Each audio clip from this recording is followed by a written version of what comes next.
January 16th, 1987 was a typical day when the Botany Bay flower shop was beginning to open. It was just a few minutes before 8 a.m. Randall Benson, who had only been working there for a month in Atlanta, was opening the shop up, eager to please the boss. And like normal, Randall turned on the lights, unlocked the front door, and then he went to the back of the store to bring the cash register to the front. During the nights, they hid the register in the cooler so that no one could find it. And he was surprised when he heard the sliding door open. It was almost as if the customer was waiting outside, which came off as a surprise, because rarely did the flower shop have anyone waiting on him to open the door in the morning. And not to mention, he still hadn't finished his morning routine of opening up the shop.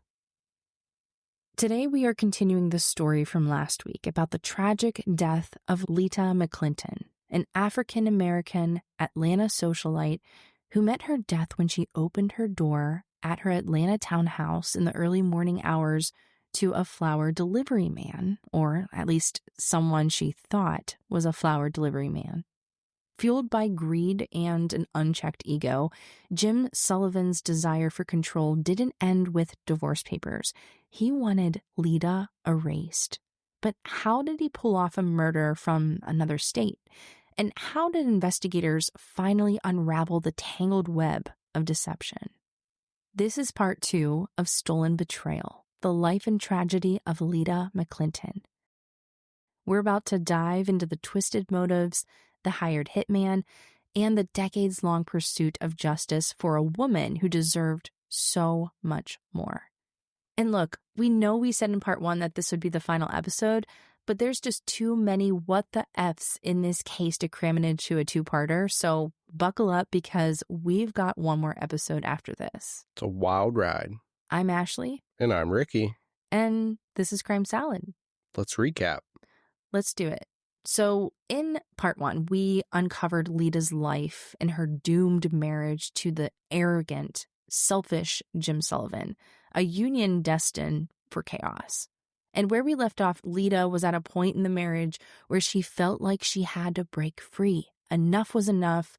Even though the divorce was against her beliefs, she was pretty set on ending the marriage.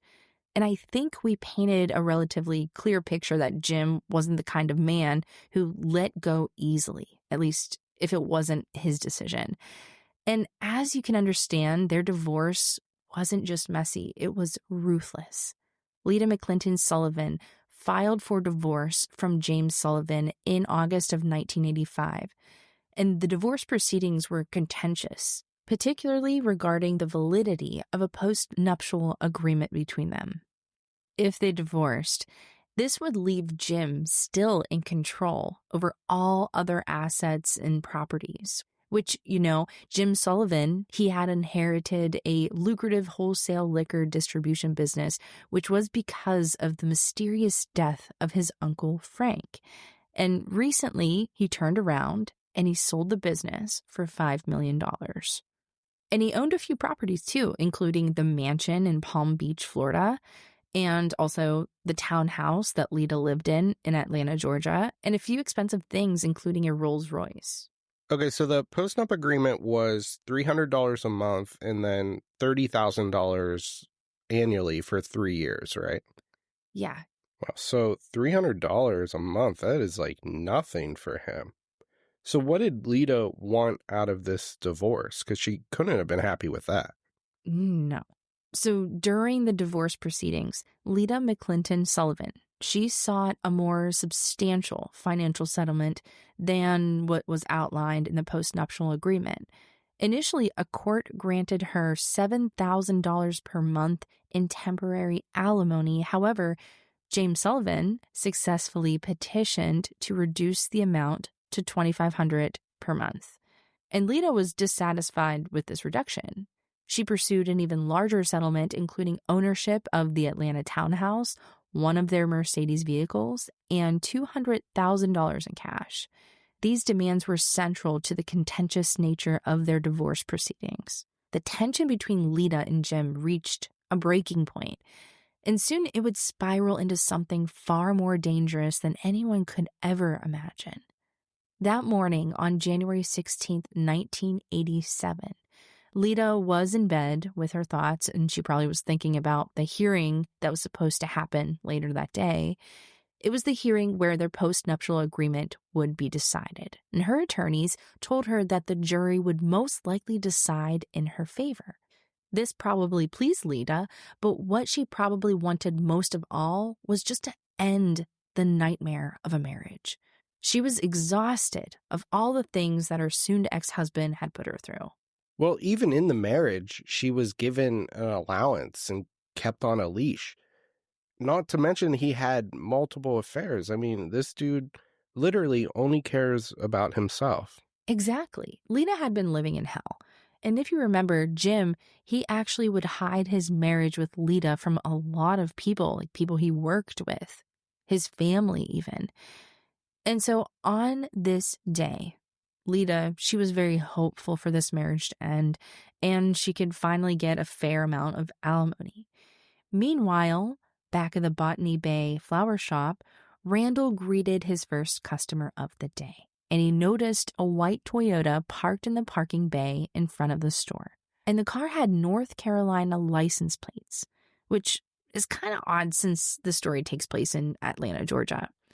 And so the man who came in the store was wearing a flannel shirt, which he had paired with work pants. This guy walked in the store, and he didn't look like the typical customer who Randall would see. And for some reason, Randall just got this weird feeling. His typical clients were businessmen who would usually stop by the flower shop to buy flowers for their secretaries, or maybe they were husbands who were dressed in business attire, coming in before or after work, purchasing bouquets as an apology gift for an argument that had gone awry. This man, though, he basically stood out from the usual, wearing his flannel shirt and work pants. Randall would later tell detectives that the customer seemed to be around his mid-30s. He was almost 6 feet tall, and he had curly hair and seemed to have trouble growing a beard. But what I think added to the unusualness of it all is he was so impatient and rude. He just wanted to purchase some roses and leave. He didn't care what the roses looked like or how they were packaged. And there was his accent. Randall had grown up in Georgia, and the client's accent was not from Georgia. And when he came into the shop, he immediately demanded at Randall, "Give me a dozen roses." I don't know. If I was in Randall's position, I'd think I was getting robbed. Yeah, and that's what he was thinking too. I mean, this is a flower shop, not like a bar or something. Anyways, Randall served this strange, unusual customer, asking the client what color he wanted for the roses. And the client snarled again, "Don't care." Randall tried to get clear instructions, like why was this client purchasing the roses? Was it for a birthday, a graduation, just a gift? He explained to the client if the roses were for your wife or your girlfriend, you would want red. If it's for an anniversary, you would want to get yellow roses. Yellow for anniversary? Mm-hmm. I thought you just get red roses for everything. No, Ricky, those things matter. But to Randall, he seemed like he was in a hurry. He didn't care what roses he got. And to Randall, he described him as if he were an angry dog showing his teeth, growling. "Don't matter, just give me a dozen roses." And Randall tried again. He just wanted clearer instructions. He showed the client the selection of roses that they had in the store. This time, the client almost yelled, and if the client didn't want to be remembered purchasing roses, he was doing a poor job of it. He told Randall, "I don't care what they're like, and I haven't got much time."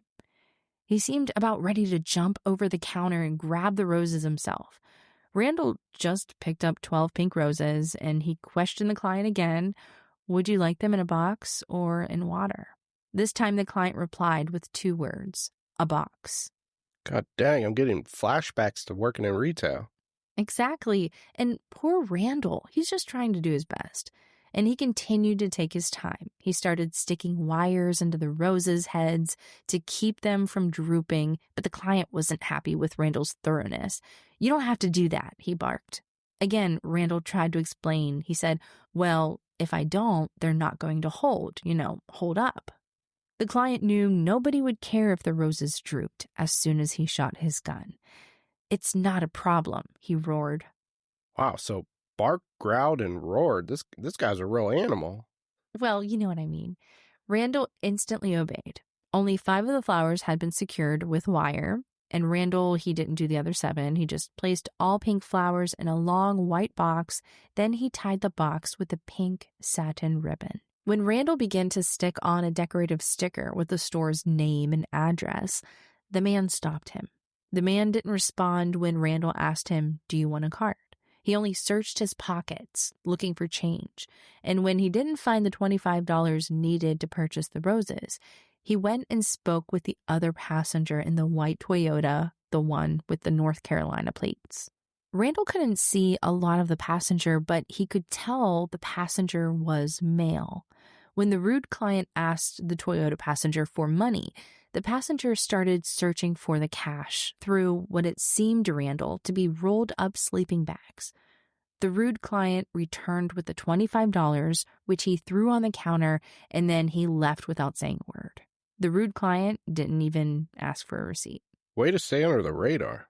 And Randall probably thought this was the most unsettling and strangest encounter he had with a customer, if he only knew what was on this client's mind. But why go to a florist? Like, you're knocking on a door. You could have got flowers from a grocery store or something. Yeah, it seems kind of weird. Maybe he was just following orders from the boss. So after buying the pink roses, his next destination was Lita McClinton's Atlanta townhouse located at 3085 Slayton Avenue. The townhouse was located in Atlanta's Buckhead, an uptown and residential district of Georgia's capital city. It was 8:15 in the morning when Lita heard the doorbell ring. She opened the window to see who was at the door, and she saw someone with thinning hair holding a flower box under his left arm. She probably thought it was odd. I mean, she had no idea who would be sending her flowers. It definitely wouldn't have been Jim. He was past the point of wanting to apologize to her. In fact, he probably wanted her dead. The man at the door responded. "Flower delivery, ma'am," he said. Lita replied from the window, "Okay, I'll be right down." She unlocks the door, and as she opens the door, the delivery man said, "You need to sign for them." Lita allowed the man to enter her townhouse. "Come in," she told the delivery man, not realizing the danger that she was in. "I'll find a pen." The fake delivery man followed Lita inside and walked into the foyer. The door was partially closed behind him. The fake delivery man pulled out his gun and started firing. The first bullet fired missed Lita, ripping through a curtain in the dining room, and then it continued through the French windows. In a shocking realization, Lita, who's holding the flower box, desperately shielded her face. Another shot is fired, shooting through the flimsy cardboard flower box, directly entering the left side of her head near her temple and exiting through her right ear. Lita's body crumples to the ground, and the third bullet was shot by her as she fell. Damn. I'm assuming someone heard something, though, because this is a townhouse for one, but also a pretty nice neighborhood. They didn't have Facebook, but dang, if they had Facebook, they'd be like, "I think I heard fireworks or a gunshot." Yeah, well, a neighbor of Lita's, Bob Christensen, watches as the fake delivery man runs away. And he tries to get away as fast as he can. He's running. His feet are actually slipping sideways on the asphalt, which is slick from an earlier downpour. Bob wants to chase after the man, but he heard the gunshots. He was a combat soldier in Vietnam. For a few seconds, he weighed his options, chase the murderer or check on Lita. He knew she was seriously injured, and her life mattered more than a pursuit. Besides, the shooter was armed and dangerous. Without hesitation, he rushed to her side, hoping there was still something he could do. What did he find? So when Bob arrived, he found the door was a little bit open, and so he steps inside, and he sees Lita's body on the floor. There in the middle of the marble floor is Lita lying face up in a white robe. And there's blood pooling beneath her head and a gunshot wound on the left side of her face. He kneels down beside her and realizes she's still breathing. He dashes up, runs in the kitchen, grabs the phone, and dials 911. Then he brings a hand towel and lays it underneath Lita's head. Next to Lita, 6 feet away, is the unopened box of pink roses with blood spatter covering it. He would later describe the day at the Sullivan's trial. I have some military training, and though I'm no medic or anything like that, you do know some things you're supposed to do for trauma victims. So I looked to see if she was still breathing. She was. Not well, but she was still breathing, and she seemed to be unconscious. It looked to me as if she had been shot in the face. I knelt down beside her, opened her mouth to see if she had swallowed her tongue, and put my hands underneath her head to see if I could find any wounds. Then I could see there wasn't a whole lot I could do for Lita. I called 911. And Bob was not the only one actually in this townhouse. Poppy, Lita's close friend from college, was upstairs. She had stayed over through the night with her daughter, Ingrid. God, that's terrifying. And she was terrified. With the 3 gunshots going off, in a panic, she pulled her daughter Ingrid out of bed, dragged her into a closet, and she covered Ingrid with a blanket and nervously whispered in her ear, "Be quiet, quiet as a mouse." Poppy stays with her daughter in the closet, not knowing if the intruder was going to come up the stairs. And she's terrified. She hugs her daughter close to her to protect her from any danger that could be coming. There was also another neighbor, Homer Deakins Jr., who had heard the 3 shots, and he described his memory of the shooting. I was on the sofa in my breakfast room facing away from Lita's house when I heard 2 noises. He said, they sounded like steel hitting steel, and I saw this guy running out of the neighborhood. I saw that Lita's door was open, and I didn't go out immediately. I waited a couple minutes, then I walked over to Lita's porch, looked inside, and I saw her lying there. I didn't go in. I backed out and met Bob Christensen. He had already called the police. Well, going off what you said about the flower shop, these 2, the guy who bought the flowers and the guy who was in the car, they really didn't try to hide their identity at all. And then as for the timing, this was like 8 a.m. So, I mean, firing shots off at 8 a.m. in the morning, like, that's suspicious. Yeah, anyone could have easily saw him, you know. And Deakins, the other neighbor, he did have a good description. He told the police, the guy I saw at the door was tall, at least 6 feet. I would say that he was in his 50s. He had a receding hairline. His hair was brown, but light, and he wore glasses. I thought they were steel glasses that looked more like aviator glasses. His description went on to say that he had on a light jacket and was kind of shabby. He certainly didn't look like a business person. Yeah, like I said, they made a very memorable interaction. So I would hope that the people involved at least had a good description, at least enough to get the police involved. Buckhead Officer Everett Thrall with the Atlanta Police Department, he was the first to arrive at the scene, and he drove alone in his police car when the dispatcher calls through the radio a signal 50.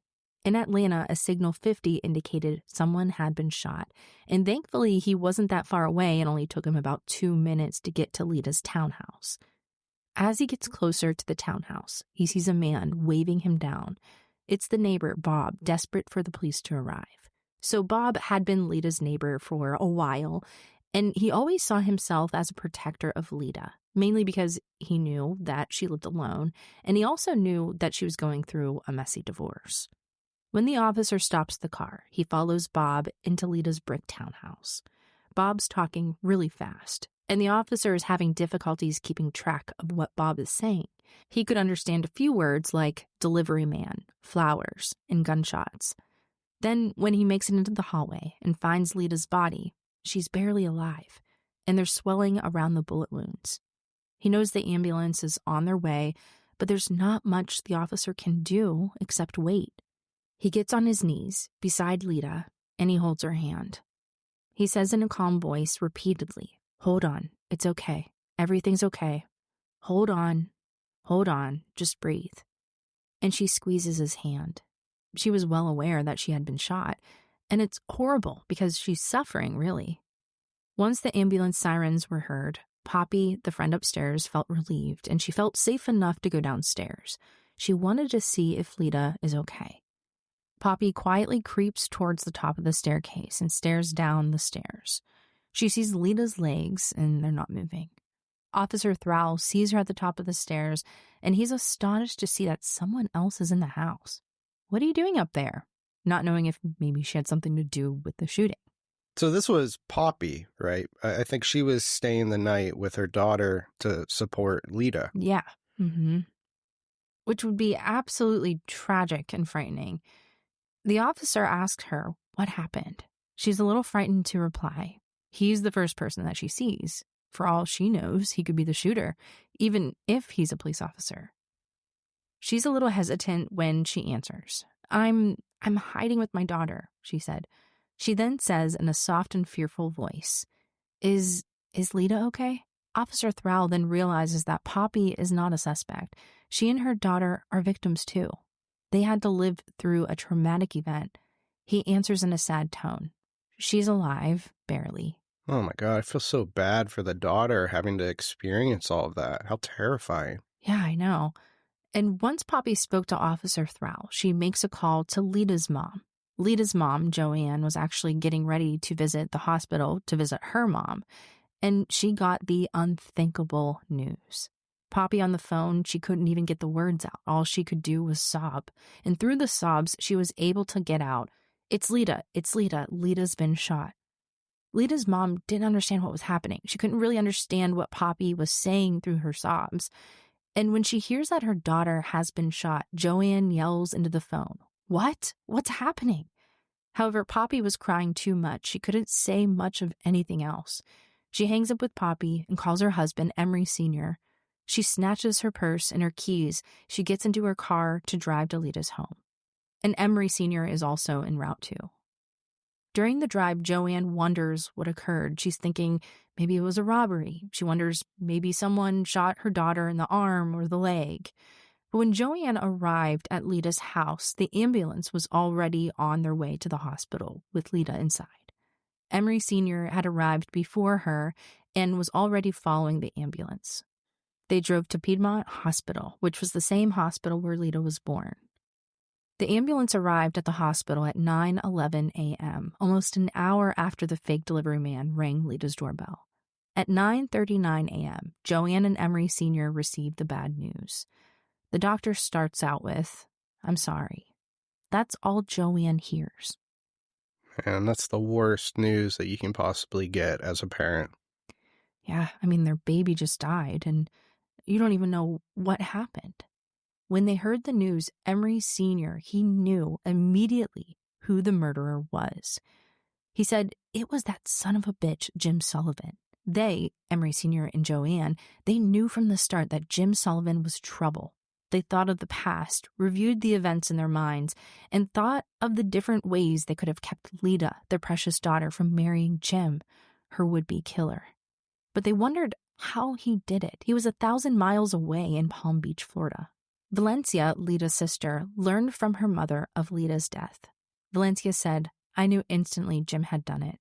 The second I heard that she's been shot, I knew he had done it. Who else would want to kill her? Well, yeah, Jim would be the top suspect here, especially with all the money stuff. It has to be him. Yeah. Now, after the shooting, Poppy called Richard Schiffman, who is Lita's attorney, and he recalled that Poppy was hysterical as she let him know that Lita had been shot. Then, shortly after Poppy's call, Joanne called him and told him that Lita was murdered. This was the first time Schiffman had been in a situation where his client was murdered. Schiffman later said, I called Jack Turner and Wilbur Warner, who are Sullivan's divorce attorneys, to let them know what had happened and then notified the court. I wasn't going to tell the judge until we got down there that afternoon, but I warned people from the security standpoint to keep their eyes open a little more than normal because we had no idea what the story was. Now, the final hearing for the divorce was also that day, too. So I guess now it's canceled and Jim doesn't have to worry about losing any of his money because Lita's dead. Yeah, exactly. Lita is dead. Jim said the first time he heard that his wife died was when the attorney called him at about 9:30 in the morning. Which I guess was his confirmation that the plan went accordingly. Yeah, everything was panning out the way that Jim intended. And actually, he was seeing someone else while he was still married to Lita. Not surprising. Her name is Suki. who would soon to be his replacement wife. And literally a half hour after getting this confirmation that Lita was murdered, he calls her up to tell her the news. But here's the thing, Jim didn't sound upset at all. If anything, he sounded excited. He said, "Hey, guess what? She got killed." Yeah, so my wife's dead now, so we could probably, yeah. And Suki didn't know what her boyfriend was even talking about at the time. And he continued to explain, "Lita got killed. After all, it's better for us." Talk about a red flag. Golly. And later that day, he went out and played tennis, like in the afternoon, and he had no comment for the reporter who was asking him about his wife's death. So to me, it seems like he thought he was scot-free. Completely under the radar. Yeah, he's like, I'm in Florida. I'm not in Georgia where it happened. Like, how could it be me? Look at me. I'm playing tennis, This is the best alibi. Yeah. He also didn't give any comment to Joanne or Emery, Lita's parents, who were completely devastated.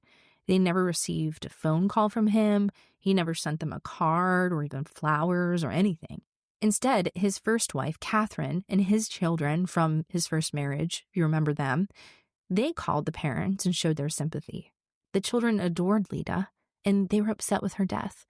But with Jim, it was like nothing. And Jim even worsened the wound. The afternoon of Lita's death, Sullivan's attorneys called Richard Schiffman, who's Lita's attorney, and he described the phone call he received. Schiffman said, Jack Taylor, who's one of Jim's attorneys, he called and said that he wanted me to call the McClintons to tell them not to steal anything from the house. And he remembered telling them to go to hell. He told them if he thought I was going to call the parents that day that their daughter was murdered and say, "Don't steal," they were crazy. I wouldn't do it. Why would he even say something like that? They just lost their daughter. They're not going to be stealing things. It kind of just shows you like where his mind is. Yeah, like material things. Right. He doesn't care about anything else. I'm sure stealing was the last thing on their mind. Because as long as he bought something, it was his. He owned it. Therefore, he considered himself the owner of all of Lita's possessions, including her clothing and her jewelry. And matter of fact, the jewelry that he bought for her, he kept the jewelry in the safe. Therefore, if she wanted to wear it, she would have to ask him for permission. Oh my gosh. After receiving the news from the doctor, the McClintons drove back to Lita's house, each in their separate cars. Their hearts were in pain, about to explode from anger and sadness. They arrived at the house where the officers had converged upon Lita's house like ants. Valencia, Lita's sister, was already at the home. Joanne and Emery Sr. walked through the front doorway. They see Valencia's husband using a tissue to pick something from the foyer floor. It takes a minute to process, but then he realizes he's picking up some of Lita's brain tissue. Oh, that's awful. Yeah. Joanne said it was difficult. She told someone afterwards, "I don't know who I asked for a cigarette, but I started smoking after that." Lita's family arranged to have the funeral for the following day, on Martin Luther King Jr. Day, a federal holiday. And it makes sense that Jim, he takes no part in the arrangements and he doesn't show up for the funeral. The only time they heard from him is when the funeral director told Joanne and Emery that since Lita was still technically married to Jim, they needed Jim's permission to cremate the body. Ugh. I feel like they definitely need to look closer into the cause of death before giving Jim any type of permission. I know.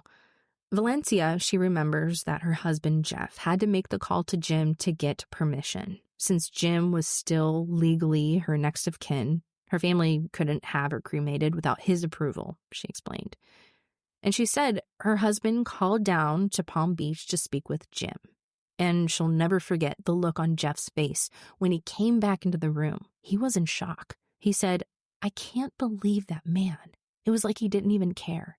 He basically said, "Why are you bothering me? Do whatever you want with her." Then Jim, he sends Lita's family a response through a telegram that reads, "My permission given to cremate Lita Sullivan, James Sullivan." And so while everyone is in Atlanta, all of Lita's friends and all of her family, they attended her funeral and mourned for her. Jim, he was busy with something much more important, making arrangements for a party that he was throwing the following Sunday. A party? Like, my wife is dead, I'm officially divorced type party? That may have been the real reason, partially, but apparently he was having a party to help fundraise money for Mayor Evelyn Dede Merrick's re-election. And this was something that could have easily have been canceled or rescheduled, being the circumstances.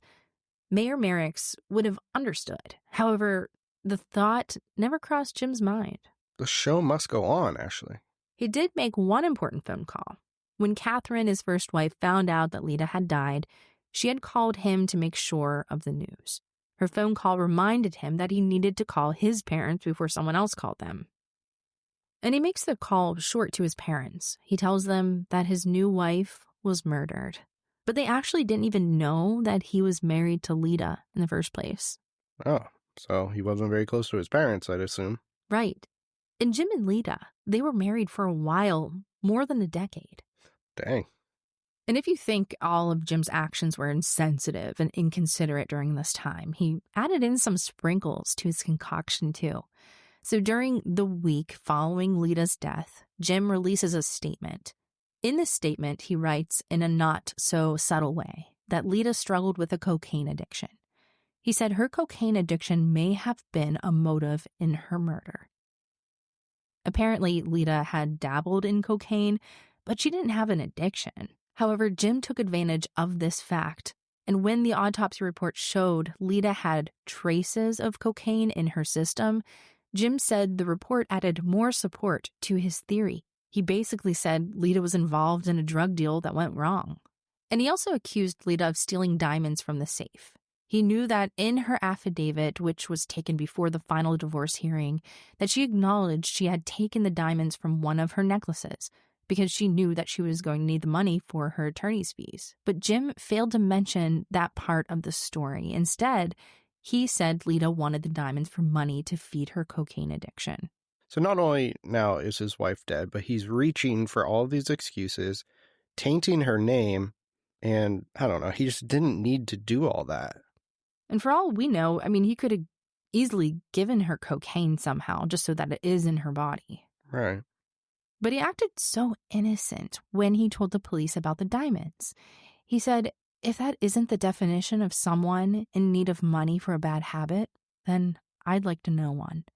Understand, I'm a simple layman who has done nothing but work hard for my money, one nickel and dime at a time. Wow, so he claims he earned his money based off of hard work. Mm-hmm. More like he piggybacked his success and possibly even killed for it. Yeah, maybe he's talking about the hard work he had to do to off someone for an inheritance. Maybe. He also had some more to say about Lita. He said that Lita was having multiple extramarital affairs when she had gone on several dates with two men. She was never in an exclusive relationship, and when she started dating, the two of them were in the middle of a divorce. And if you remember, he had been cheating on Lita since the first year that they were married. Yeah. This was nothing new. I'm sure he didn't mention that at all. But he just didn't have to drag her name through the mud. But there might have been a reason that he did this. When the police heard of all this information, they seemed to believe what he was saying. And they didn't know Jim yet. They began to think that Lita was manipulative, an adulteress, and a drug user. Jim was controlling a narrative before they even had the chance to even look into him. Well, at this point, it seems like he's a master manipulator. This type of behavior is well practiced. Like, this is right up his alley. Yeah, and Lita, she was nothing like how he described her to police. And he didn't just blame Lita, who is the victim. He also blamed Lita's parents. He said the McClintons could have had their daughter killed because they wanted to collect on her life insurance policy. While it is true that they were beneficiaries, it was only because Lita had been traveling alone in Asia. She wanted to have insurance in Asia while she was traveling because she was traveling alone. Jim wasn't going with her. He was divorcing her. Conveniently, he left everything that betrayed him in a negative way out of the narrative. Well, yeah, it's pretty clear. All he's doing is pointing fingers at this point. Yeah, think about it. He's talking about how bad Lita is. He doesn't mention anything about how their marriage was or anything that he did in the relationship. 9 days after Lita McClinton's murder, Detective Marshall Harris, a respected investigator known for his work on the Atlanta missing and murdered children case, traveled to Palm Beach to question Jim Sullivan at his attorney's office. And during the meeting, Warren Holmes, who's a well-known Miami polygraph expert, administered a lie detector test to Jim, and he passed, suggesting that he had no involvement in Lita's murder. Detective Harris found Jim to be friendly, and soon after seeing the results, Jim made sure the media widely reported that he had been cleared. However, years later, investigators gathered enough evidence to prove that Jim had orchestrated a murder-for-hire plot. And I think this is a really good example of why polygraphs aren't always reliable. They don't actually detect lies. They just measure things like heart rate, blood pressure, sweating. And the thing is, a lot of people can control these things. Yeah, it's really interesting. I don't know. I was reading something recently that said, like, certain people who are either trained or even like psychopaths can actually control these emotions and kind of manipulate the results of these types of testing. Isn't that just crazy? Yeah, That's actually. wild. Yeah, psychopaths, for example, they don't react to stress the same way most people do, so their lies might not even register. And trained people, they can use little tricks like controlling their breathing or tensing their muscles in their feet to throw the test off. Yeah, exactly. I mean, all in all, I think these tests are only like 80 or 90% accurate. So it's really hard to go off of one of those and come to any type of conclusion, really. I think that's why most courts don't even allow using them as evidence. I mean, imagine a whole jury going off of a test like this as just black and white. Like, well, he failed the polygraph test, so he's obviously lying. Or he passed, whatever. Yeah, and just like you said, polygraphs also pick up on sweating. They measure something called electrodermal activity, EDA, or galvanic skin response, GSR, which basically tracks how well your skin conducts electricity. Since sweat makes your skin more conductive, the polygraph can detect even tiny amounts of it, sometimes way before you even realize you're sweating. Which is interesting because I always thought like a polygraph test really only measured like brain waves or something. Like if you worried about something, it would show a spike. Me too. Yeah. But wow, there's some science involved. Yeah. So like when people get nervous or they get stressed, like when they're lying, their sweat glands kick in, especially on their palms or their fingertips. And the polygraph can record that along with things like heart rate, blood pressure, and breathing to look for signs of deception. But just like you said, Ricky, some people can actually control their stress responses or use little tricks to throw the test off, which is why polygraphs aren't always reliable. Which makes you think maybe Jim was a psychopath and he was able to kind of manipulate this type of thing. True. It's possible. He constantly lied to Lita. He constantly lied to his friends and family. He had some experiences with lying over the years. Yeah, for sure. So Jim, who is full of surprises, he comes up with another stunt. Stuntman Sullivan, the real evil Knievel. A month after Lita's murder on Valentine's Day, Jim still didn't trust that the McClintons wouldn't take anything from Lita's home on Slayton Drive. So he had his attorneys depose Emery Sr. and Joanne at their office. While Lita's parents were reassuring Jim's attorneys that they hadn't taken anything, Jim took advantage of the moment. He arranged for a moving truck and movers to clear out all of Lita's belongings. By the time the McClintons got back to the house, after a call from a concerned neighbor, the house was completely empty. It's not like they had any plans to steal anything in the first place, but at the same time, these were grieving parents. Things like Lita's photos, her clothes, or personal keepsakes, things that they only had left of Lita, they were gone. Joanne remembered how she tried to retrieve something important from Lita's house, something relating to her taxes. But by then, it was too late. She and Emery had told the police multiple times about it, but in the end, Jim was the one given permission to clear out the house. And that's exactly what he did while they were talking with Jim's attorneys. By that point, though, Joanne was completely numb. The worst thing in the world had already happened to her. She lost her daughter. And anything that Jim said he was going to do, it's like she was just completely numb to it, and she just expected it at this point. And then he took another advantage of her death. Not surprising. Lita died in January, right? Well, 2 months later, in March, Jim returned to Barrett Bank to apply for another loan. I know there's a lot to unload with this story, so you might not remember, but when Lita was alive, Jim had tried to get an earlier loan, but bank officials had denied the request because Jim couldn't provide them with a signature from his wife. Now that Lita's deceased... He doesn't need her signature. Yeah. They didn't need a signature. They just needed a copy of Lita's death certificate confirming that she was deceased. That sly dog. Mm-hmm. This time around, there was no hassle to get a loan. The bank approved a $950,000 loan to pay off 2 mortgages on his Palm Beach mansion. Shortly afterward, he put Lita's townhouse on the market. He sold it for $575,000 and made a profit of $135,000. Now his mansion was secure. He made some money from the sale of Lita's home, and he was set to start another new life with a new woman. Wow. Clean slate. Easy peasy. So the new woman, this is Suki, right?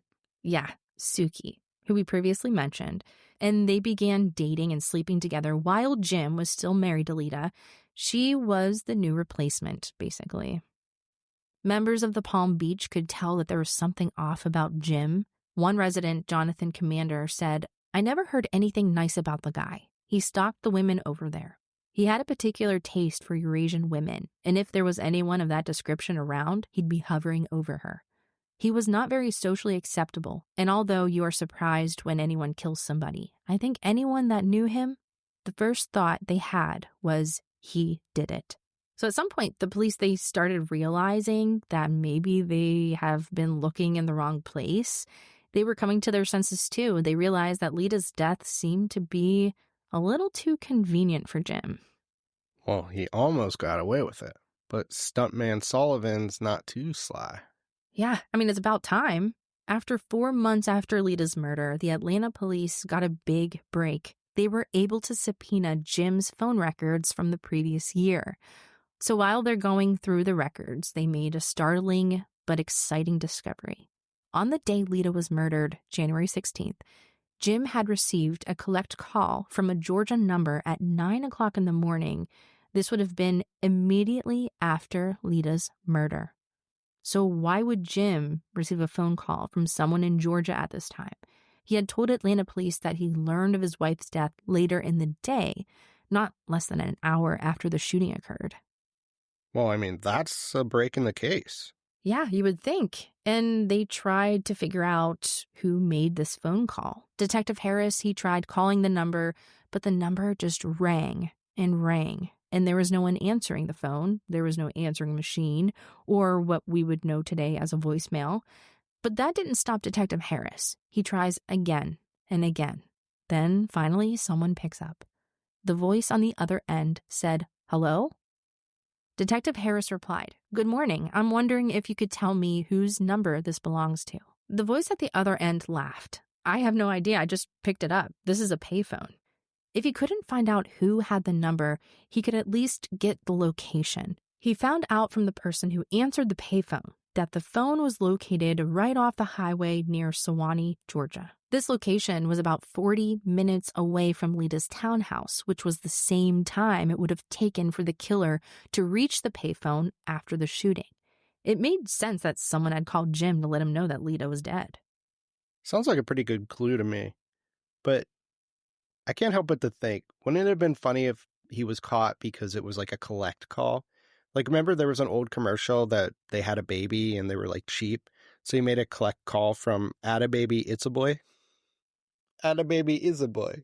And the mom or the grandma was like, the wife, whatever, was like, "Who was it?" And he's like, "Oh, it was Jeff. They had a baby and it's a boy." Do you remember that commercial? I forgot about that. Good memory. Anyways, Detective Harris, he thought this was a great clue too, a great lead. So he and Lieutenant Walker, they had to fly down to Palm Beach again to ask Jim some more questions. Lieutenant Walker was the head of Atlanta's homicide task force. Jim was of no help, of course. He said that he had no memory of this phone call at all. Jim had a theory about the mysterious phone call. He said it must have been a wrong number. He also gave another theory. maybe it was one of the housekeepers who had answered the call. There were so many phones and so many rooms, it wasn't out of the question that a housekeeper just answered the phone. This time, Detective Harris didn't come out of the interrogation room saying that Jim was such a friendly man. He said Jim was cooperative, but he and Lieutenant Walker still had so many leads to follow. He told reporters he's not ruling out anything and no one. The only person I know for sure didn't kill her is me. Then September rolls around. The reward money for any information on Lita's murder rose to $20,000. An anonymous donor donated $15,000 to the prize. $2,000 came from Governor Frank Harris, the McClinton's family friend, and the other $3,000 came from private citizens. After the prize money increased, Detective Harris gave the media another quote. He said, "I'm sure that whoever hit Lita, if it was a contract hit, killed her for a lot less than $20,000. We know only one person did the shooting, but we've got 3 actors. There are 2 other people involved who did not pull the trigger, but they can be prosecuted for murder."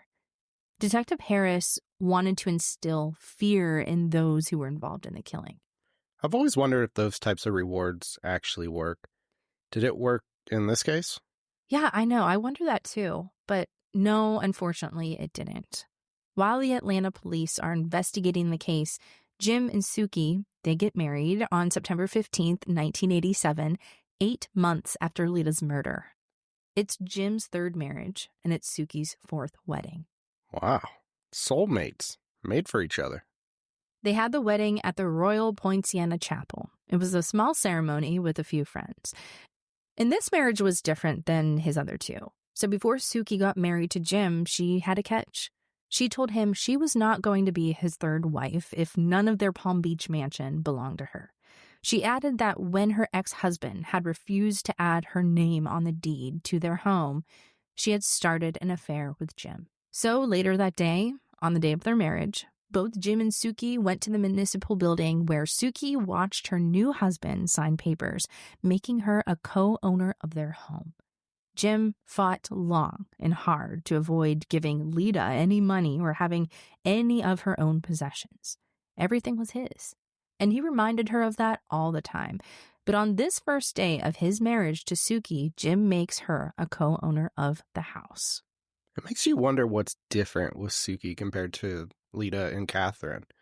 Because it's almost like she had a spell over him. Like maybe she's as cold-hearted as he is. Possibly. Other people, they were wondering the same thing. Some thought the answer was that she looked like a goddess. Men could not look away from her beauty. Jim and many others viewed Suki as a trophy. The couple become fixtures around the town. They attend parties and galas of important people. They become world travelers, and they spend a lot of money. Suki has multiple closets throughout the mansion, which are filled with extravagant gowns and very expensive jewelry. And Jim, he doesn't work. Instead, he lounges in the spa, or you could spot him playing tennis, or he drives around in Lita's old Mercedes. In the evenings, they socialize with Palm Beach's elite, the wealthy, powerful, and well-known. Yeah, it almost seems like a power couple. Because with Lita, he kind of hid her. Like, didn't really want to admit that he's even with her. But with Suki, she's front and center. Yeah. Like you said, though, this could be a trophy wife, almost a possession of his. Yeah, that's an interesting thought. Because with Lita, it was kind of strange. It was almost as if Lita's race had something to do with their relationship, because African Americans weren't as accepted in Mason, Georgia, or in Palm Beach, Florida. But even if race was a factor, you would have thought Jim would have shown more support to Lita. But he didn't offer any to his wife. And although Jim and Suki, they're living it up, they're having a lot of fun, the Atlanta police have not forgotten about Jim. They still want to solve Lita's murder. They began looking into that $1 million loan application Jim puts in for his house a few weeks before Lita's death. And it is suspicious because during the time when Lita was still alive, the bank wouldn't give him that loan without his wife's signature. And if you remember, Lita was refusing to sign anything for Jim unless he provided her with the items she wanted in the divorce, like the Atlanta house and the alimony. And Jim, he was never going to give up any items to Lita, even though those items were rightfully hers. So it is suspicious when he turns around after Lita is murdered 2 months after, and he gets this $1 million loan with her death certificate. And as we mentioned, he did this to pay off and refinance the loans for the mortgage on his house, which is the expensive mansion that he shares with Suki.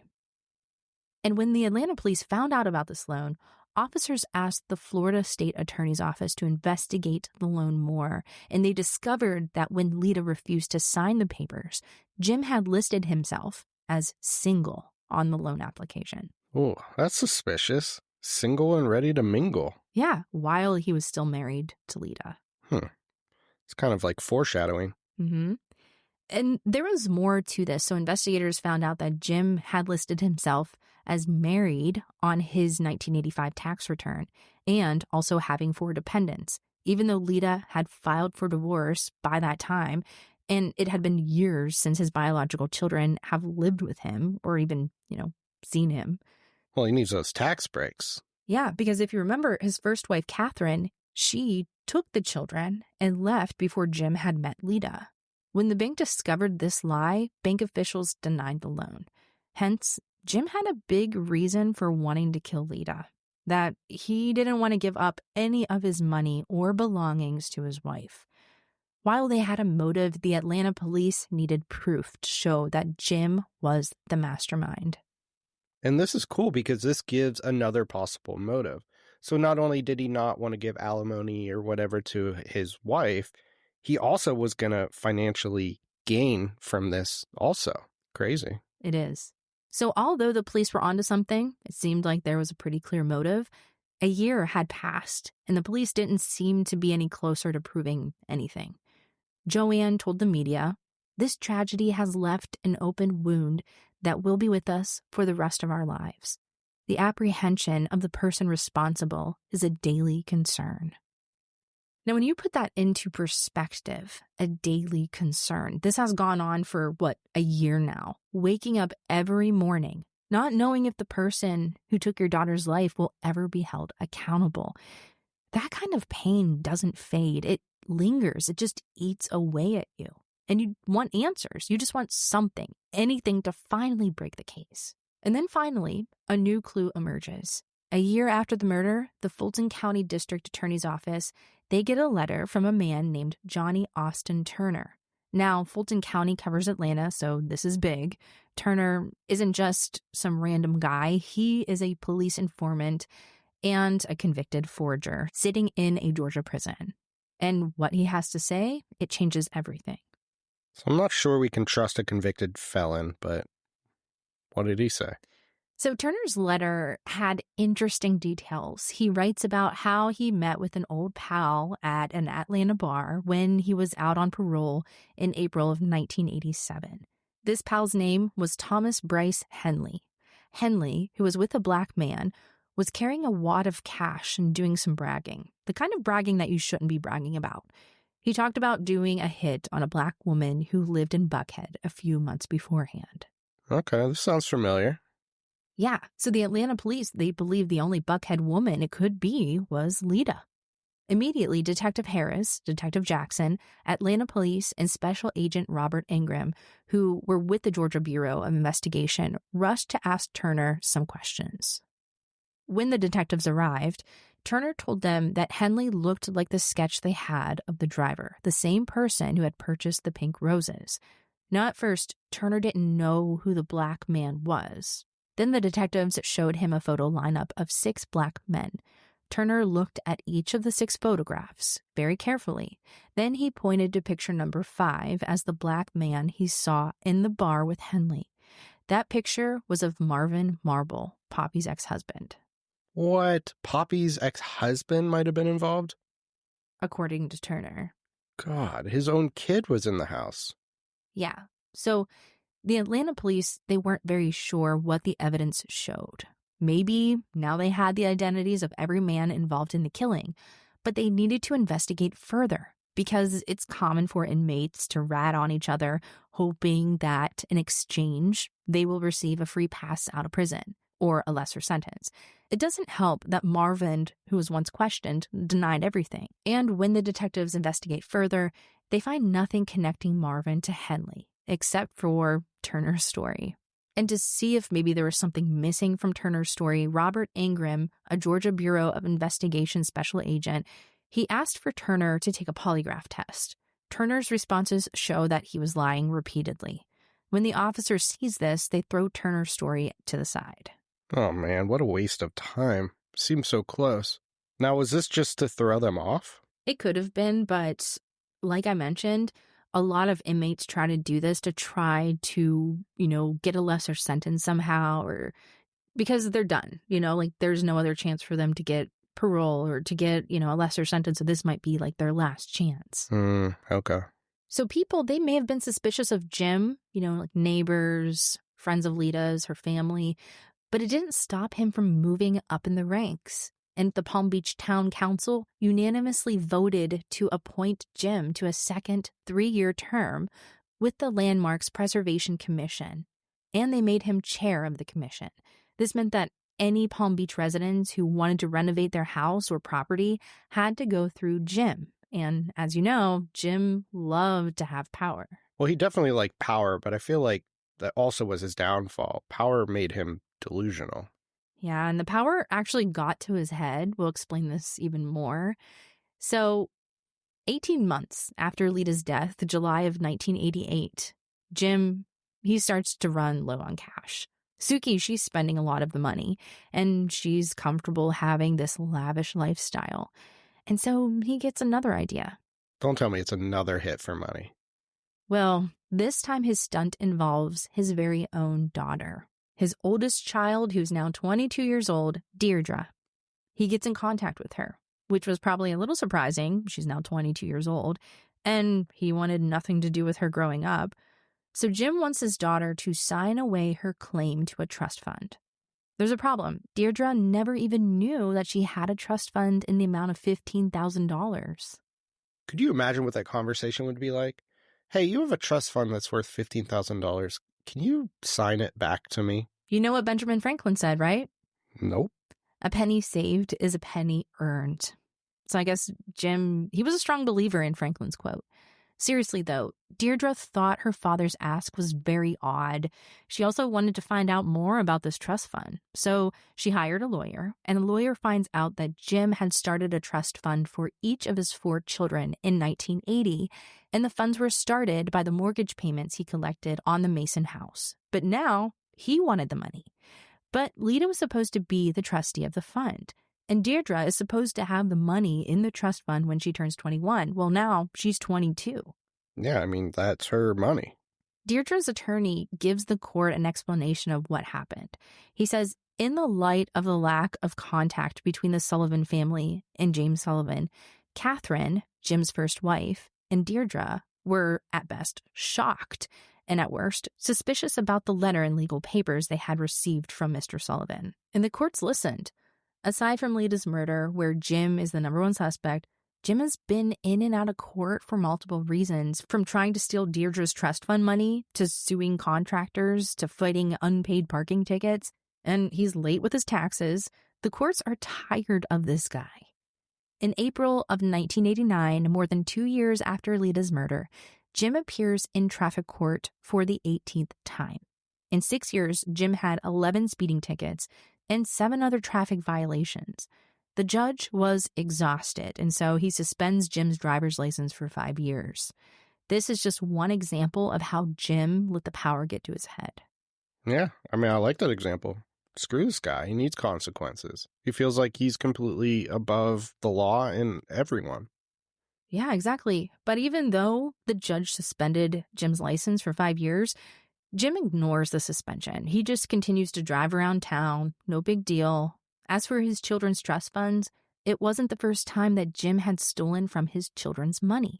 When he was married to Lita, he had covered their vacation expenses with his children's trust fund money.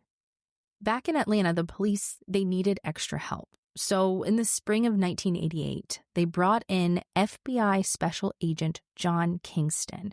At this time, Kingston was already working on another murder-for-hire case, making him a valuable resource. He was also familiar with the federal law that passed a few years earlier, which made it a crime to use interstate communications or travel to plan or carry out a contract killing. This law would be crucial in Lita's case. Just so I understand, this is if someone communicates with someone across state lines, that would automatically make this a federal case then, right? Exactly. So this is awesome. I mean, an FBI agent is now going to look into this case. This is huge. Mm-hmm. This is big. So when the Atlanta police discovered that phone call made from a Georgia payphone to Jim's Palm Beach mansion in Florida, they believed the crime became a federal crime. Therefore, it made sense to seek assistance from the FBI. The big boys. So to start helping, Special Agent Kingston and John Coffey flew down to meet Jim in April of 1988. And when they got there, Jim told them the same story he had told the Atlanta police. Lita was having multiple affairs and had a large cocaine addiction. Jim specifically said the cocaine addiction was what tore their relationship apart. What bothers me the most with all of this going on is he's still trying to tarnish Lita's reputation after she's been murdered. It's just totally unfair. Yeah, I agree. And Jim continued with the story. He said, Lita was killed with a 9mm. The Atlanta police tell me that's the preferred weapon of drug dealers. Of course, he's just running with this. Yeah. The FBI spoke with Jim for about 45 minutes. As they asked more and more questions, Jim became evasive in his answers. Then they asked him about the collect phone call that was made from the payphone. Jim continued to be evasive. He said, I don't have the faintest idea what you're talking about. I received no such call. Then he stood up, indicating to the two FBI men that he was no longer answering any of their questions. Well, he knew they were onto him at this point. Oh, yeah. And the FBI special agent, John Kingston, he vividly recalled his interview with Jim Sullivan. He noticed that the more Sullivan lied, the more his behavior changed. He became evasive, avoided eye contact. He looked down, making his deception obvious. Kingston later shared these observations with author Deb Miller Landau, who was researching the case for her book, A Devil Went Down to Georgia, Race, Power, Privilege, and the Murder of Lita McClinton. Kingston said that when he first arrived in Palm Beach, he didn't have an opinion about whether or not Jim was guilty. He was there to form an opinion. Then after talking to him, Kingston said, I knew when I left that interview, I was 100% sure he was guilty. Now, we just need to prove it. And when Kingston came on the case, he wanted to do a more in-depth research on the case, looking closer at Jim's phone records from before and after the murder. When Kingston was looking through the phone records, he found something. He remembered from reading the case notes that Lita's neighbor, Bob Christensen, had told Atlanta police that 3 days before the murder, on January 13th, Jim had called him asking if he had seen anything strange happening in the area. That was also the same day that there had been a knock on Lita's door in the early hours of the day. But it was too early. Lita didn't get out of bed. The subpoenaed phone records showed that before Jim had called Bob, he had called a number at a Howard Johnson motel, which was about 5.5 miles north of Lita's townhouse. Kingston wondered who he was calling. And you have to remember, he was in Florida during this time. Yeah, I mean, why would he be calling someone at a motel near Lita? And Kingston had the same thought, so he drives to the Howard Johnson motel, and he asks the staff for past records. They hand him a box labeled 1987, and inside, he finds a paper registration card and a folder for room 518. The records show that someone using the name Johnny Furr checked into the room at 7:24 a.m. on January 13th. That same morning, someone had knocked on Lita's door, and it was also the day that Jim called Lita's neighbor, Bob. 3 days after this person booked a room, Lita was murdered. So this new find was too suspicious to ignore. Yeah, especially the name Johnny Furr. Yeah, Johnny Furr had checked into the room with two other individuals whose names weren't on the list, and they recorded their car as a 1985 Toy, short for Toyota, and the individual had given his address as Raleigh, North Carolina. Oh, North Carolina? Well, that's familiar. The flower shop guy, he said he saw a license plate for North Carolina. Yeah. Whew, small world. And it also was a Toyota. the dots are starting to connect. The wheels are turning. And on top of this, the police had a working theory that 3 men were involved in the murder: the man who purchased the flowers, the driver, and the shooter. The record for the motel room supported that theory. The motel's phone records also provided more evidence. Someone in room 518 had made a phone call to Jim's house at 7:44 in the morning, and Jim's phone records showed that he, or someone in the house, had called the motel back at 10:33 a.m., right before Jim made that phone call to Bob to see if there's anything suspicious going on. Okay, so the puzzle pieces are coming together. Kingston does some more digging, and he finds out that the address on the registration card is fake. The street address of Rural Road, number 40, zip code of 28112. And he runs the driver's license for names of Johnny, John, and Jonathan Furr, and more than 150 results come up for a very small area near the North Carolina town of Mooresville, whose zip code is similar. Kingston takes out a map, draws a circle around that area, which includes parts of Albemarle, Concord, and Canopolis.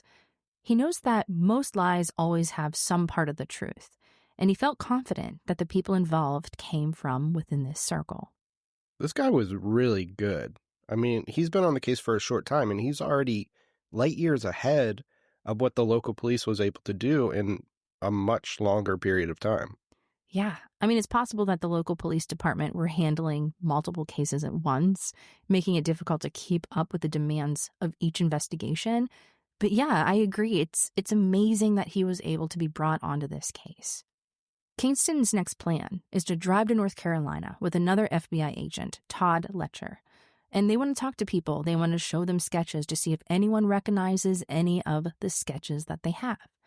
Kingston also said, "I also planned on knocking on the door of every single Johnny Furr and showing them the artist sketches."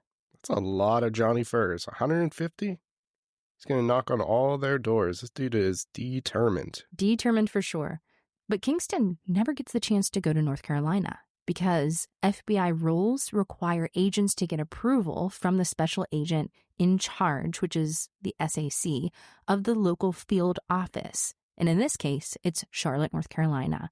So before conducting an investigation in another state, you would need an approval. And this approval usually comes through in less than 8 hours. But after waiting a full week with no response, Kingston and Letcher start losing patience. Determined to move forward with this case, they decided to go to North Carolina anyway. But just as they were on their way, their boss calls with bad news. Their request has been denied. Why would they be denied? They're making so much progress, and they're potentially going to find a murderer. Actually, 3 people. And Kingston agreed. It was the strangest thing, he said. Nobody ever said no.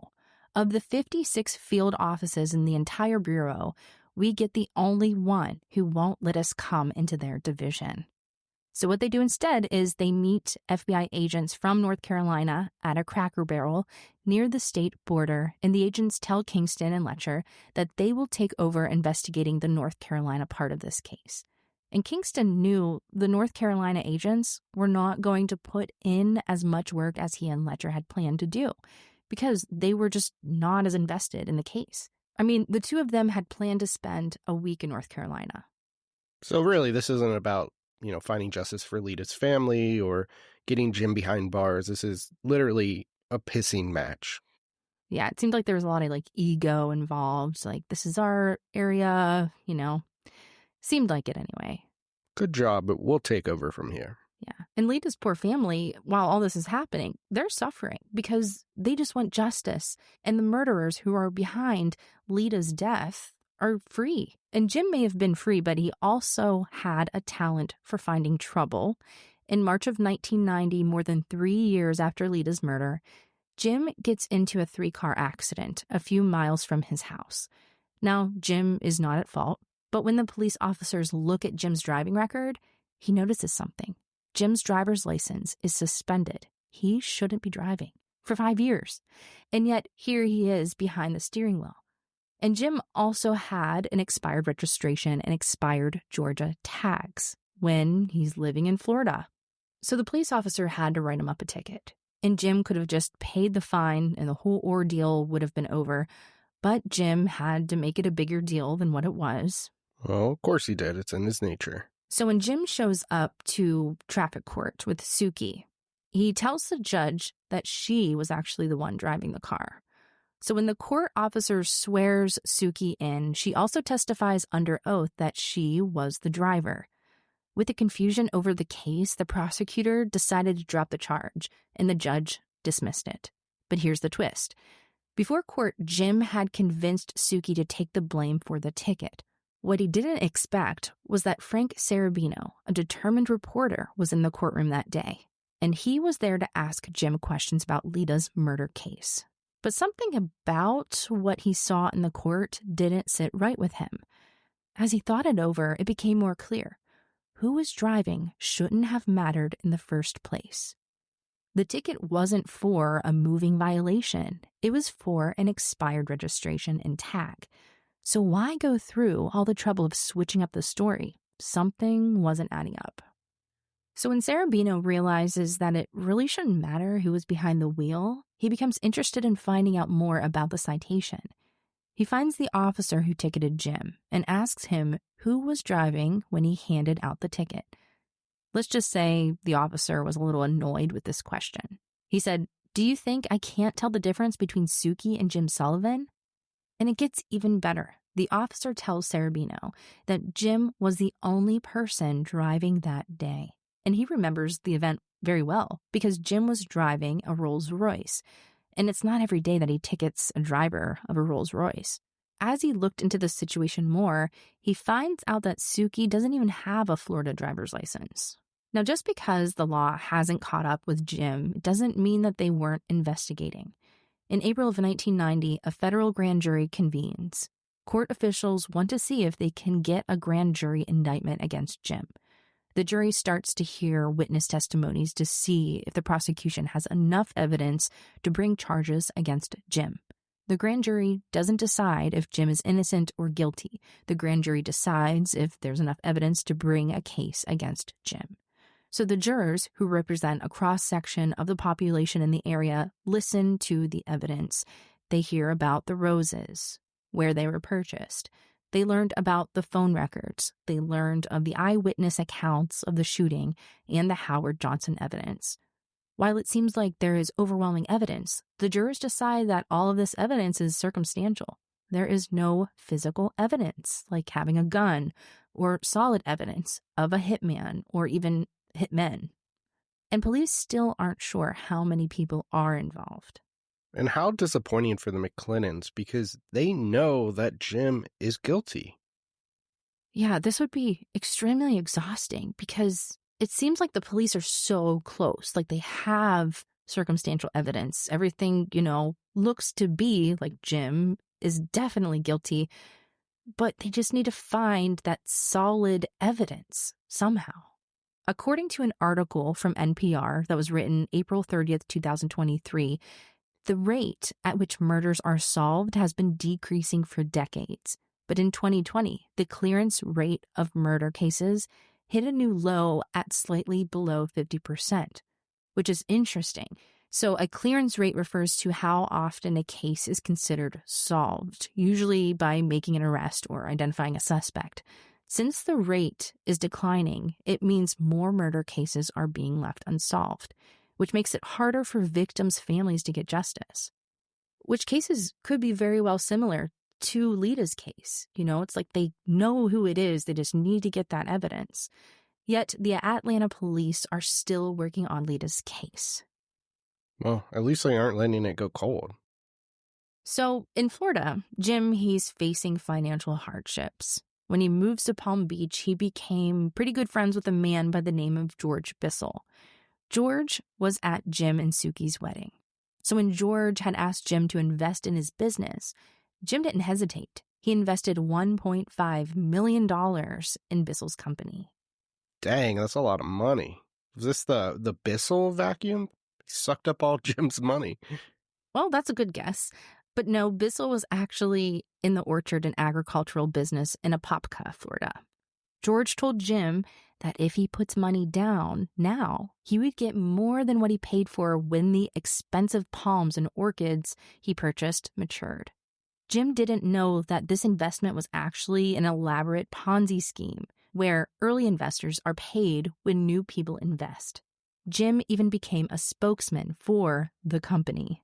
Just as the feds had been investigating Jim, they had also been investigating George. And in 1990, the feds came after George and his partner with charges in federal court. Afterward, Jim was never able to recover the $1.5 million investment. Ooh, let's just chalk that one up to karma. But he wouldn't give anything to his family, or Lita, or Catherine even. Well, I mean, that's the greed. He just wanted to spend money to make money. So when Jim lost his money, he could see the fortune he had in his bank account dwindling. This is when he tried to keep Suki from spending so much money. Unlike his previous marriage with Lita, where he kept her on a tight budget, Suki could spend as much as she wanted. Well, yeah, that was before Bissell sucked up all his money. Yeah, well, after that, he started counting every penny. I mean, every single penny. He kept a day planner. He tracked Suki's movements. He wrote down who she met whenever she goes out. He would write down where she would go and how much gas she would burn. He got angry when she would run the air conditioning, and he was also on her about the toilet. He says that she flushes the toilet too much. And at this point, Suki, she started thinking, maybe I'm making a mistake marrying Jim. Well, yeah, because she didn't marry for love. She married for money and the lifestyle. Plus, she probably wanted to flush her toilet. So Suki, she is tired of the constant complaining about spending. She's tired of Jim chasing her around with the American Express bill, waving it in the air to make her feel guilty about all the money that she's spending. So they start arguing. The neighbors can hear them yelling, and Suki quickly realizes that she needs to make a decision, stay with this mean control freak who nitpicks at every little thing she does, or get away. The choice was easy for her. So Jim, he puts the mansion on the market at $3.9 million, but later he increases the price to nearly $5 million. Well, hopefully he flushed the toilets before they showed the house. As far as the Florida State's Attorney's Office, they had not forgotten about the traffic ticket and the lie that both Jim and Suki told. So one day, while Jim was out playing tennis, the cops come and arrest Suki. They charge her with perjury. The newspaper headline of Suki's arrest reads, "Palm Beach socialite Suki Sullivan, wife of the town's Landmarks Preservation Commission chairman, was arrested and charged with lying to a judge." The arrest pushes Suki over the edge. She didn't do anything. She was trying to be helpful to her husband, but after all that had happened since Jim lost that $1.5 million and the way he's been cruelly mistreating her, Suki doesn't see a reason to cover up for him anymore. She starts crying, and she tells the officers everything. Later that night, police officials release her when Jim pays a $10,000 bond. Suki was glad to be out of jail, but she was anxious and scared. She broke out in shingles. That night, she pleaded with Jim to tell her why he forced her to lie about being the driver in court. In response, he brings his finger up to his lips to signal Suki to quiet down. Then he closes the door and turns up the TV. He has Suki sit next to him on the couch, and he tells her, "Anyone could be listening at any time. You need to understand. If I go to jail, I might never get out. Let's sell the house as soon as possible. We can go anywhere you want, any place in the world." Okay, but he didn't answer her question at all. About a week after that conversation, on June 13th of 1990, if Palm Beach Post readers looked at the bottom half of the front page, they would have found out that Jim Sullivan was divorcing his third wife after almost 2 years and 9 months of marriage. Honestly, I'm surprised he didn't try to kill Suki too, because she's the co-owner of the mansion, and we know what happens when you get between Jim and his money. For instance, he killed Lita, and she was barely going to get anything from him. Yeah. I mean, in this case, he's going to lose millions of dollars, potentially. Yeah, maybe he didn't want it to be too coincidental that his wives seemed to be dying. Agreed. But their divorce was still pretty rocky. So when Suki filed for divorce, she wrote, quote, "My husband follows me about, watches my every move. and makes me account to him for every moment of my life. He calls me foul names. A year ago, he told me that I was dealing with a dangerous man, meaning him, and that I had better watch out.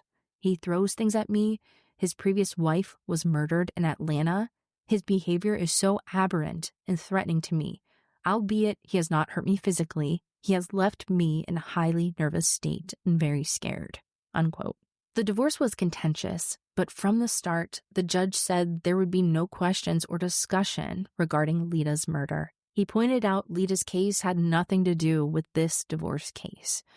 Yet, during her divorce trial, Suki Sullivan testified that Jim Sullivan confessed to hiring someone to murder his previous wife, Lita McClinton. She recounted that after Jim paid her $10,000 bond, he closed the door, turned up the TV volume to prevent anyone from overhearing, and admitted to hiring a person to kill Lita.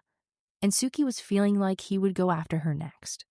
Okay, so she did know what he was capable of. So she has every right to fear this guy. Oh, yeah.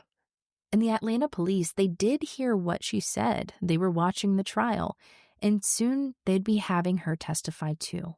As for the divorce, on December 10th, 1990, the judge ruled mostly in Jim's favor. Suki was able to keep her $42,000 engagement ring, her wedding band, a Cartier bracelet, a suitcase filled with pantyhose, but not much else. Jim kept Lita's old car, the deed to the house, and Coco, the Maltese Terrier. But remember that traffic ticket for the expired tags and driving with a suspension? That was still going on. The following day, Jim appeared in traffic court, and he pled no contest, which he probably should have done right from the beginning. The judge sentenced Jim to 90 days of house arrest and 6 months of probation, but the house arrest is not really punishment when he's allowed to work on the weekends. What does he even do for a job? I thought he sold his business. Well, he doesn't have a job, which is why the house arrest is not really much of any kind of disciplinary action. If you look at his 1989 tax returns, he lists himself as being retired. He's also no longer on the Palm Beach Landmarks Preservation Commission. His divorce from Suki received so much negative publicity that the commission voted him out. So he usually played tennis and showed up at parties, but when he left the parties to go home, he usually arrived much later than the instructed curfew time. This guy just still feels like he's above the law. Yeah, it's ridiculous. In March of 1991, Jim pleaded no contest to perjury charges, and as a result, the judge sentenced him to an additional year of probation and a year in jail. However, his attorney successfully negotiated for house arrest in place of jail time, though with stricter conditions. Jim was required to wear an ankle monitor, refrain from drinking alcohol, and remain indoors at night. Court officials also restricted his movements within his mansion, confining him to the ground floor. He was only permitted to leave for business meetings on weekdays between 9 a.m. and 7 p.m., and even then, he had to follow strict protocols, calling before departure and again upon arrival at his destination. I still don't get the business meeting limitations because he wasn't even working. He wasn't even on the board of that committee anymore. So, what were these meetings that he was allowed to attend? Yeah, it's kind of weird because he really shouldn't have qualified as a person who had a job, because in order to qualify as someone who had a job, the sheriff's office actually sends out a letter to the employer informing the employer that the detainee is under arrest and must notify the sheriff's office if the detainee is late for work or leaves early. So Jim provided a piece of paper to the sheriff's office which named him as the president of Progressive Funding, a financial services company. If the sheriff's office deputies had done their due diligence, they would have discovered that Lita is the co-director of Progressive Funding and that the company closed in 1982. But even with the designation of being a detainee with a job, Jim was still very limited in where he could go. This kind of reminds me of, I had a friend who went to jail for something that was stupid, like painting a football field or something. And his dad owned a business, but would let him do work release, but he would just come home and play World of Warcraft for hours. He might have been doing that. Who knows? Maybe. So years have passed, but the Atlanta police have not forgotten about the case. They're still working on it. Then, On September 5th, there was another break. Remember Marvin Marble, Poppy's ex-husband? Police still suspect him of having taken part in the killing. He agreed to talk to the police in return for immunity. While Marvin gave police plenty of information, he made sure not to give police any information that incriminated him. Years may have passed, but the Atlanta police have not forgotten about this case. They're still working on it. Then, on September 5th, there was another break. Remember Marvin Marble, Poppy's ex-husband? Police still suspected him of having taken part in the killing. He agreed to talk to the police in return for immunity. While Marvin gave the police plenty of information, he made sure not to give police any information that incriminated him. So, as you can see, things are starting to fall apart for Jim Sullivan, who at a time had everything: wealth, status, and influence. In part 3, we will reveal Marvin's shocking testimony and the critical breakthroughs that led investigators to Jim Sullivan. So next week, we will discuss how the police pursued Jim across the world, determined to bring him back to face the consequences of his actions. And now, with the walls closing in, the question remains, what evidence will they uncover to finally solve this case? It's got a Carmen Sandiego vibe for sure. Shut up. So you won't want to miss what happens next. Be sure to subscribe to Crime Salad to get notified when your Crime Salad episode is ready. Where in the world is Carmen Sandiego? Also, consider becoming a patron or an Apple subscriber to avoid the ads. We love you, stay safe, and we'll be back next week.